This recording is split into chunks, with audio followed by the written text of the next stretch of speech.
ako bilang isang Pilipino, boboto ako sa midterm election na to. At syempre, titignan ko kung anong plataforma nyo, hindi kung ano yung chika na sinasabi nyo. Bilang mga kumakandidato, mas interesado siguro ang mga botante dun sa kanyang gagawin sa pangalawang beses na hihingi siya ng boto sa mga Pilipino bilang tumatakbong senador. Yun yung advice ko kay Senator Tolentino. Mas interesado pa ako doon at ang mga Pilipino kaysa sa paigtingin mo pa ang tensyon na very tension driven na yung bilateral relation ng dalawang bansa pinapaigting mo pa dahil lang sa eleksyon at ginagamit mo ang China card just for what?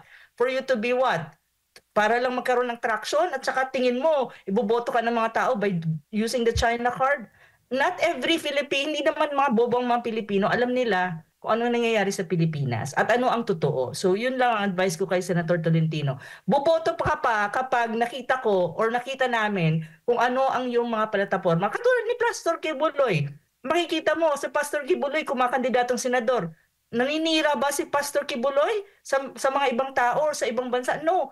Ang ginagawa ni Pastor, nilalahad niya ang kanyang mga plataforma, even any case mananalo siya bilang isang senador. Yun yung kailangan natin ng mga yun ang dapat nating tignan at pansinin ng mga Pilipino, yung naglalahad ng plataforma at hindi yung mga ganitong mga nagki-create palalo ng issue at tension